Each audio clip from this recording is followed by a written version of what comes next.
साल 2019 दार्जिलिंग लोकसभा क्षेत्र की सेवा के लिए मोदी जी ने श्री राजू बिष्ट जी को भेजा।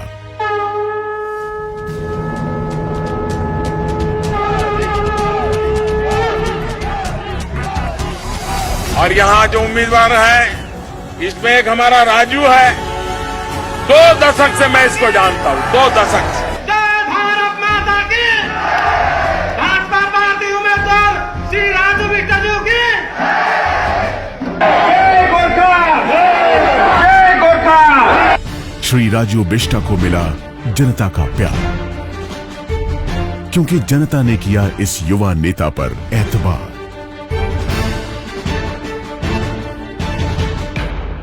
और चुनाव परिणाम के दिन बना एक नया कीर्तिमान।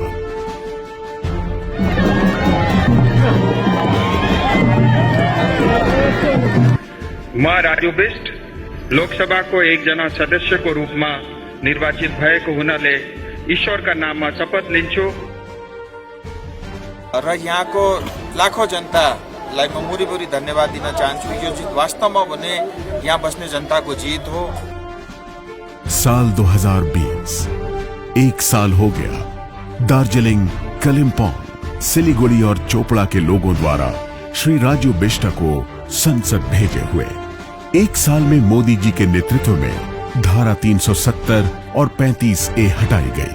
ट्रिपल तलाक हटाकर मुस्लिम महिलाओं को न्याय दिलाया गया और आखिरकार राम मंदिर का निर्माण प्रारंभ हुआ। बोडो पीस अकॉर्ड द्वारा बोडोलैंड का 60 साल से लंबित विवाद सुलझाया। सीएए को लेकर लोगों को जानकारी देने हेतु दार्जिलिंग के सांसद राजू बिष्ट खुद लोगों के घर पहुंचे। सांसद ने सीएए के बारे में लोगों को अवगत कराया और इससे संबंधित लिफलेट भी बांटे। ये नागरिकता देने का कानून है, नागरिकता किसी की चिंता नहीं, आप पढ़ना। श्री राजू बिष्ट ने सीएए पर न केवल जनता का समर्थन जुटाया, बल्कि संसद में अपने क्षेत्र के लोगों की बात भी रखी। कुछ बिंदु अपने क्षेत्र के आपके सामने रखना चाहूंगा। सर, ऐसा हो रहा है लगातार जाने अनजाने आए दिन जो है गोरखाओं के बारे में गलत जो है बातें बोली जाती है और बार बार उनका अपमान होता है। जैसे तमिल बोलने वाले श्रीलंकन नहीं होते और बंगाली बोलने वाले बांग्लादेशी नहीं होते, इसी तरह नेपाली बोलने वाले सारे जो है नेपाल के नागरिक नहीं है, वो हिंदुस्तान के 1.5 करोड़ नागरिक है। इस एक साल में संसद में 30 बार विभिन्न मुद्दों पर डिबेट में हिस्सा लिया और 60 प्रश्न उठाए अपने क्षेत्र, लोगों और उनकी खुशहाली के लिए। बार बार गोरखालैंड को लेकर के आंदोलन होते रहे हैं और लास्ट 2017 में भी काफी बड़ा आंदोलन हुआ था और बहुत सारे समस्या देश की आज जो है सॉल्व हो गई है।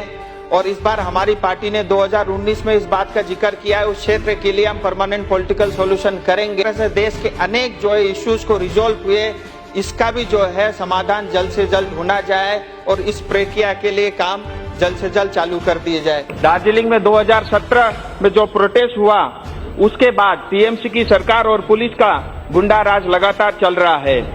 मैं आपको कहना चाहूंगा, आज भी दार्जिलिंग पहाड़ के 5000 युवा घर छोड़ करके जंगल में रहने को मजबूर है। 1941 तक जो है गोरखा हिल ट्राइब के नाते जाने जाते थे, आज वो उनका वो अधिकार छीना गया है।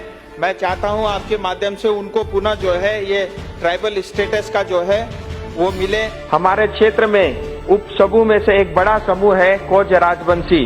उनकी मातृभाषा कामतापुरी भारत की सबसे मीठी बोलियों में से एक है। संविधान की 8वीं अनुसूची में कामतापुरी भाषा को शामिल करवाकर कामतापुरी भाषा, विरासत और संस्कृति को सुरक्षित। बजट में एक बात का जिक्र हुआ, स्टडी इन इंडिया, यानी हम विदेश के बच्चों को हिंदुस्तान आकर के पढ़ने के लिए प्रोत्साहन करेंगे। तो मैं फाइनेंस मिनिस्टर से मेरा निवेदन है कि स्टडी इन इंडिया का प्रोग्राम की शुरुआत जो है दार्जिलिंग क्षेत्र से हो। सिर्फ सवाल ही नहीं उठाए, अपितु उनके समाधान की ओर अग्रसर भी है। बंद पड़े कर्जियोंग रेलवे प्रेस को म्यूजियम में कन्वर्ट किया जा रहा है, जिससे टूरिज्म और रोजगार के अवसर खुलेंगे। एआईआर कर्जियोंग में डिजिटल ट्रांसमीटर लगवाकर उसे बंद होने से बचाया। प्रधानमंत्री ग्रामीण सड़क योजना के अंतर्गत 28 सड़कों के नवीनीकरण की मंजूरी मिल चुकी है और अन्य 200 सड़कों के लिए प्रस्ताव भेजे जा चुके हैं। दार्जिलिंग मोड़ में ट्रैफिक डिकंजेशन का कार्य भी जल्दी शुरू होगा। दार्जिलिंग कालिम्पोंग क्षेत्र में डिस्ट्रिक्ट हॉस्पिटल को मेडिकल कॉलेजेस में विकसित और क्षेत्र में हेल्थ इंफ्रास्ट्रक्चर अपग्रेड करने के लिए प्रयासरत। नॉर्थ बंगाल में एक ही नॉर्थ बंगाल मेडिकल कॉलेज करके एक जो अस्पताल है उसकी भी हालत काफी खस्ता है। I urge the union health minister to build at least 1000 bedded multi speciality hospital on the line of AIIMS in Siliguri city. पिछड़े वर्ग के छात्रों के लिए केंद्र सरकार से हॉस्टल अप्रूव करवाया। प्रधानमंत्री राहत कोष से तकरीबन 40 गरीब परिवारों को मेडिकल ट्रीटमेंट के लिए 1.5 करोड़ रुपए मुहैया करवाए। संसदीय क्षेत्र के ऑलराउंड विकास के लिए सांसद निधि से 2.5 करोड़ रुपए आवंटित किए। युवा वॉलंटियर्स की टोली का गठन करके 10,000 लोगों तक सरकारी योजनाओं का लाभ पहुंचाया। 150 गांवों को मॉडल विलेज स्कीम के अंतर्गत अडॉप्ट किया। यूथ को ट्रेन किया ताकि उन गांवों का समग्र विकास हो और दूसरे गांव भी उनका अनुसरण कर सकें। वन बस्ती वासियों एवं चाय और सिंकोना बागान कर्मियों को प्रजा पट्टा तथा अन्य अधिकार दिलाने के लिए कार्यरत। मेरे पूरे क्षेत्र में गोरखा, आदिवासी, राजवंशी, कोचे, मेचे, टोटो बहुत अधिक संख्या में रहते हैं और इन लोगों के पास करीब 80% लोगों के पास अपना जमीन का पर्जा पट्टा आज तक नहीं है। उनका ये अधिकार बनता है कि उनको अपनी जमीन का पर्जा पट्टा दिया जाए। बागानों को मिनिमम वेजेस एक्ट के अंतर्गत लाने के लिए लेबर लॉज में बदलाव की प्रक्रिया शुरू कर दी है। सब जगह मिनिमम वेज एक्ट लागू है, लेकिन वो चाय बागान में लागू नहीं है।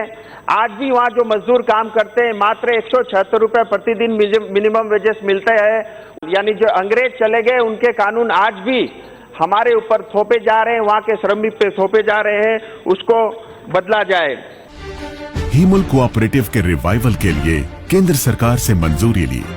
किसानों के लिए हॉर्टिकल्चर फ्लोरिकल्चर इंस्टीट्यूट स्थापित करने की तथा कई फसलों पर एमएसपी की मांग भी की। दार्जिलिंग को इको टूरिज्म और विलेज टूरिज्म का हब बनाने की भी योजना है। मैं आपके माध्यम से चाहता हूं एक एससीजी जोड़, जिससे युवाओं को रोजगार के अवसर मिलेंगे। सिलीगुड़ी को स्मार्ट सिटी बनाने के लिए भी आवाज उठाई है।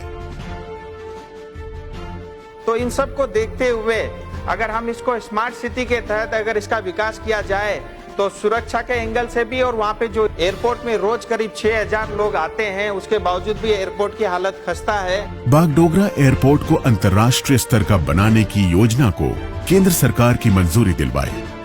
जमीन अधिग्रहण का सारा खर्च एयरपोर्ट अथॉरिटी ऑफ इंडिया ही उठाएगी। इस तरह से युद्ध स्तर पे कोरोना वायरस को रोकने के लिए भारत सरकार काम कर रही है, वो बधाई के पात्र है। मेरे जो क्षेत्र है वहाँ पे स्वास्थ्य सुविधा की भारी कमी है, तो सरकार से मैं निवेदन करता हूँ, इसके लिए मैंने पत्र व्यवहार भी किए हैं, मेरे क्षेत्र में स्क्रीनिंग, टेस्टिंग और अच्छी ट्रीटमेंट की आवश्यकता की पूर्ति करे। दूरदर्शिता का परिचय देते हुए कोरोना वायरस के लॉकडाउन से पहले ही ये विषय संसद में उठाया और अपने क्षेत्र में स्वास्थ्य सेवाओं को बेहतर बनाने के लिए 50 लाख की राशि आवंटित की।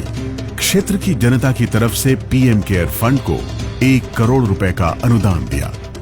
कोरोना वायरस की समस्या से कुछ विकास कार्यों में बाधा आई है, पर इस महामारी से बचाव हेतु मास्क वितरित किए और 1 लाख से अधिक परिवारों तक राशन एवं अन्य जरूरी वस्तुएं पहुंचाई। देश भर में रह रहे क्षेत्र के माइग्रेंट वर्कर्स, स्टूडेंट्स और मेडिकल पेशेंट्स को मदद एवं राहत सामग्री पहुंचाई।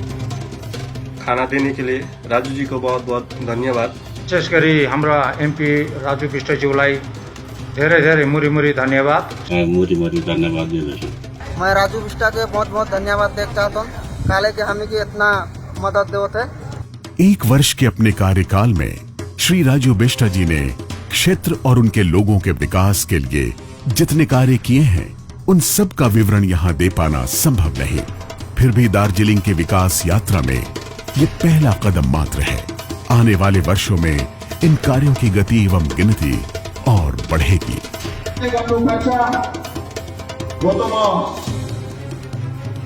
पूरे ईमानदारीले गर्छु। अनि जुन हामीहरूको यो ढाका टोपी छ, यो ढाका टोपीलाई कहिले पनि झुक्न दिन, त्यति वादा म हजुरहरूसँग यहाँबाट गर्दै जान्दैछु। भारत माता की जय गोर्खा, जय गोर्खा। गोर्खा पुनः चाहिँ काटेको छैन क्या हो